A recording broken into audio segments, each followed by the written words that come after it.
impossible d'évoquer l'identité béarnaise sans expliquer la place qu'occupe le chant. Retour au château de Montané pour rencontrer un chœur d'hommes, Los Esbagats. Particularité, ils sont jeunes.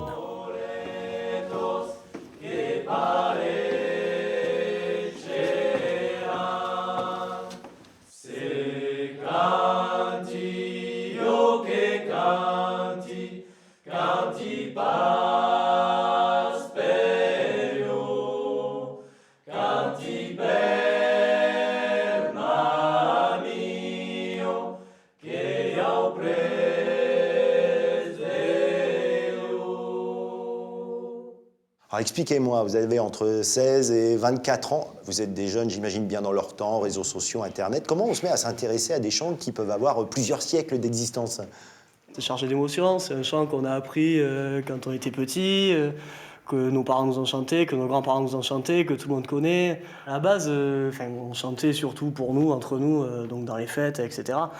Et c'est vrai qu'on s'est dit, bon, on chante un peu n'importe comment, ça serait intéressant aussi de faire ça un peu bien, faire une polyphonie, faire quelque chose d'un peu sympa. Et voilà, c'est Jérémy qui a lancé l'idée, et il a trouvé Michel qui a su nous apprendre. Et, Michel, vous êtes un peu l'ancien.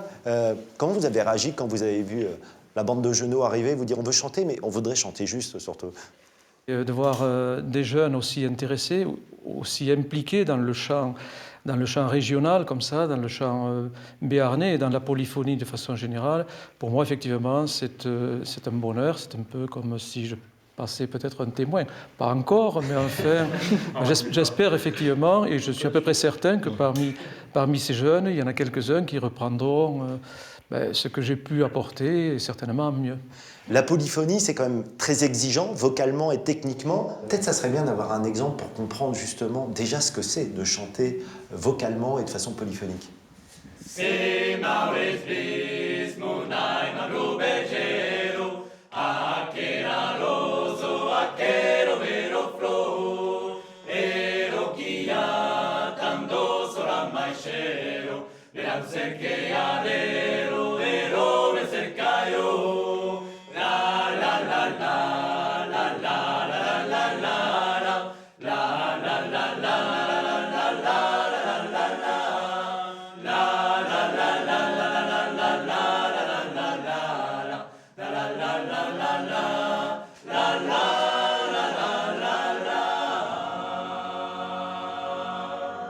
Alors, je ne sais pas ce que vous ressentez quand vous chantez, mais là où je suis, vous recevoir, je peux vous assurer, c'est des frissons. Hein. Merci. Est-ce que vous dites que quand vous chantez, vous participez à préserver un patrimoine qui est fragile? Parce que ce n'est pas un immeuble, ce n'est pas un château. Évidemment qu'on y pense, qu'on y a pensé. Après, c'est pas non plus, on n'y pense pas tout le temps non plus, parce que c'est quand même très lourd comme héritage de se dire il faut chanter absolument pour faire ça, pour garder le patrimoine. On le fait d'abord par l'envie de se retrouver tous les samedis, de participer, voilà, plutôt que par devoir réellement de maintenir la culture. Alors bien sûr, ça y participe, mais c'est pas un objectif continu, on va dire.